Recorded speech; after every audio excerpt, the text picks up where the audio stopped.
Hi guys, welcome back to my channel. मैं हूं Ankita and I hope you doing well.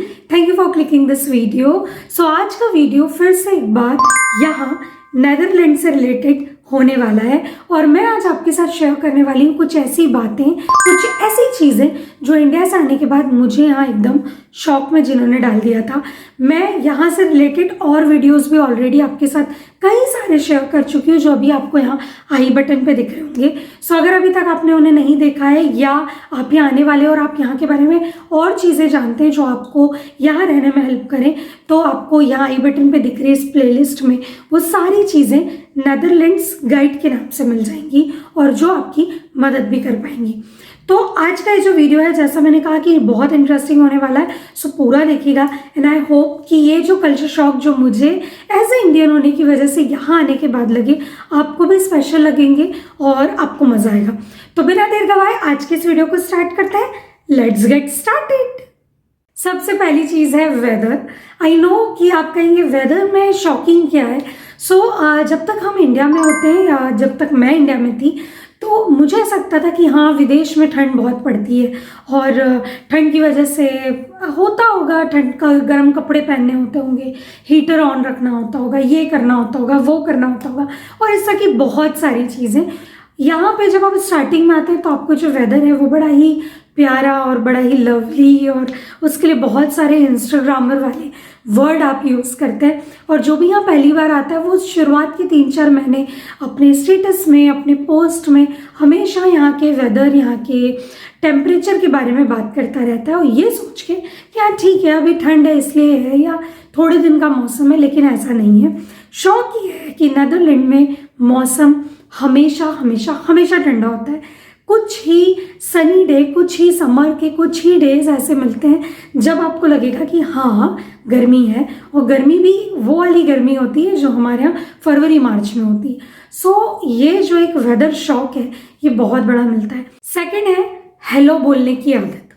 अब आप कहेंगे हेलो बोलने की आदत में क्या नया है, तो मैं आपको बताती हूँ कि नया क्या है। इंडिया में अगर कोई किसी को जानता है या मान लीजिए कि वो एक ही बिल्डिंग में रहता है या मान लीजिए कि हो सकता है किसी जगह वो मिले हों इसलिए या उनका जो चेहरा है वो जाना पहचाना हो, तो ही हम एक दूसरे को हेलो या हाय कह देते हैं। वो भी बहुत ही कहना चाहिए उसके चांसेस 1% या 2% होते हैं। लेकिन यहाँ नेदरलैंड में ऐसा बिल्कुल नहीं है। यहाँ आप किसी से भी मिलें, किसी को भी देखें, रोड चलते किसी को देखें, यहाँ पे हर कोई किसी न किसी को देखकर जैसे ही देखेगा वैसे ही hello, good morning, good afternoon, good evening या कुछ भी पूछ सकता है। इसका ये मतलब नहीं है कि वो आपसे बात करना चाहता है। इसका मतलब ये है कि बस वो आपको हेलो हाउ आर यू पूछना चाहता है। जब मैं पहली बार यहाँ पर आई थी तो पहले ही दिन जब आने के बाद, मतलब जब मैं 14 दिन क्वारंटीन थी और उसके बाद जब मैं पहली बार बाहर निकली तो मुझे नीचे बिल्डिंग में ही एक आंटी मिली और वो आंटी ने मुझसे बोला कि हेलो हाउ आर यू, और मुझे लगा कि वो मुझसे पूछना चाह रही है या मुझे जानती होंगी या मे बी क्योंकि इतने दिन से आशीष हैं तो वो उन्हें जानती होगी। वो मुझे पूछेगी कैसे हो क्या। मैं स्टार्ट हो गई, हाँ बढ़िया, ओके, आई एम गुड, अभी आए हैं ये वो। तो फिर उनके चेहरे पर मैंने वो पढ़ना स्टार्ट किया कि वो मुझसे इतना सब कुछ पूछना नहीं चाहती, वो सिर्फ मुझसे हाय और हेलो करना चाहती है, जो कि यहाँ का एक बहुत ही बेसिक कल्चर है। हर कोई एक दूसरे को हेलो हाय बोलता है। लेकिन हमारे इंडिया में उसका उल्टा है। हमें कई बार इनसिक्योरिटी फील होती है, हम अनसेफ फील करने लगते हैं या हमें सकता है शायद से हमसे कुछ काम है या हो सकता है ये हमें जानता है इसलिए हेलो बोल रहा है। लेकिन यहाँ उसका बिल्कुल उल्टा है और जब मैं आई थी तो ये मेरे लिए बहुत ही बड़ा कल्चर शॉक था। नेक्स्ट है पैरासिटामोल। अगर आप इंस्टाग्राम में फेसबुक बहुत ज़्यादा चलाते हैं तो नेदरलैंड के आधे से ज़्यादा जितने भी मीम्स होते हैं या जोक्स होते हैं यहाँ से रिलेटेड जो पूरे वर्ल्ड वाइड फैले हैं, उसमें पैरासिटामोल हमेशा एक जोक में यूज़ होता है। क्योंकि अगर आपको दांत का दर्द है, अगर आपको बुखार है, अगर आप कहेंगे आपका सिर दुख रहा है, अगर आप कहेंगे आपके पैरों में दर्द है, अगर आप कहेंगे मुझे अजीब फील हो रहा है, तो आपको यहाँ पे सिर्फ और सिर्फ एक ही आंसर मिलेगा यहाँ के हर डच इंसान से, यहाँ के डॉक्टर्स से, सबसे पैरासिटामॉल ले लो। जब मैं आई थी उसके 1-2 महीने बाद ही मुझे विजडम टूथ में पेन स्टार्ट हुआ और सब कुछ कुछ इस तरह हुआ कि मुझे बाद में उससे निकलवाना ही पड़ा। लेकिन जब वो स्टार्ट हुआ और मैं डॉक्टर के पास पहली बार गई तो डॉक्टर ने सबसे पहले, मेरे फिजिशियन ने मुझे सजेस्ट किया और वो था, एक काम करो 2 दिन तक पैरासिटामॉल ले लो, फिर देखो अगर दर्द तब भी रहा तो फिर ले लेना, कुछ और देखेंगे, फिर हम डॉक्टर से बात करेंगे। सो पैरासिटामॉल यहाँ की कहना चाहिए नेशनल मेडिसिन है। आपको कुछ भी प्रॉब्लम होगी सबसे पहले आपका इलाज पैरासिटामॉल से होगा, उसके बाद ही आपको कुछ मिलेगा।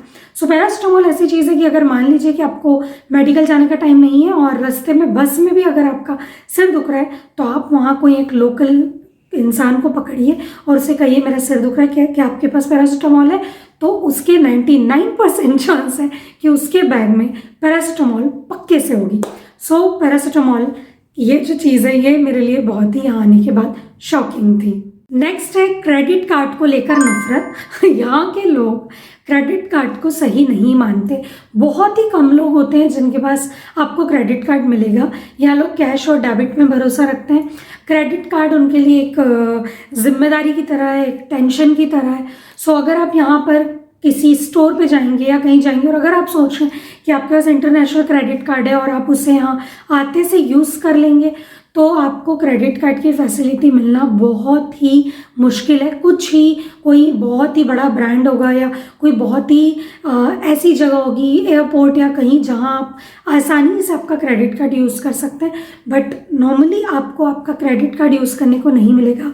आपके पास डेबिट कार्ड, और वो भी डेबिट कार्ड यहीं देश का, यहीं का होना ज़्यादा ज़रूरी है क्योंकि वो सब दूर स्पेशली चलता ही है, और या तो फिर कैश।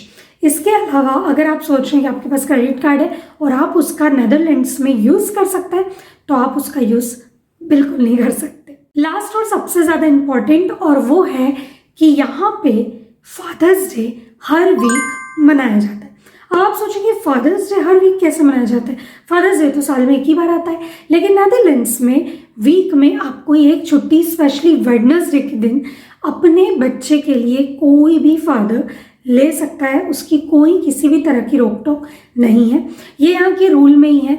अगर आप यहाँ जॉब करते हैं, आप यहाँ की कंपनी में जॉब करते हैं, तो वीक में एक बार आप अपने बच्चे के लिए अगर चाहें, स्पेशली टोडलर तक के जो बच्चे यानी न्यू बॉर्न से टोडलर तक, तो आप अपने बच्चे के लिए वीक में एक बार छुट्टी फादर्स डे के नाम से बिल्कुल बिल्कुल बिल्कुल ले सकते हैं। आपको किसी भी तरह की कोई मनाही नहीं है। और मेरे हिसाब से ये बहुत ही इंटरेस्टिंग चीज़ है जो मुझे तो बहुत ज़्यादा इंटरेस्टिंग लगी। सो मेरे हिसाब से एकदम बेस्ट है। आप अपने बच्चे को बोटिंग के लिए ले जा सकते हैं। यहाँ पे फादर्स लेके जाते हैं, एक दिन जब वो ऑफ लेते हैं उसमें खेलने ले जाते हैं। स्पेशली मदर्स को मेरे हिसाब से एक दिन का बहुत अच्छा ब्रेक इससे मिल जाता है। तो मेरे हिसाब से ये वाला जो चीज़ है ये इंडिया से आने के बाद मुझे बहुत शौक किया, क्योंकि हमारे यहाँ पूरे टाइम चीज़ें इस तरह चलती हैं कि आपको काम करना ही है, बच्चे को टाइम देने का आपके पास टाइम हो नहीं हो। लेकिन यहाँ इस बात का, न केवल ये फादर्स डे वाली चीज़, ऐसे भी यहाँ इस बात का बहुत ध्यान रखा जाता है कि आप अपने बच्चे के लिए अलग से अपने काम से टाइम ज़रूर निकालें। सो गाइज, ये थी कुछ बातें, कुछ कल्चर शॉक जो एज ए इंडियन यहाँ आने के बाद मुझे लगे। वैसे बहुत सारी चीज़ें जो मुझे यहाँ आने के बाद अजीब लगी, लेकिन ये ऐसी कुछ थी जो काफ़ी इंटरेस्टिंग थी, तो मैंने सोचा क्यों ना आपके साथ शेयर की जाए।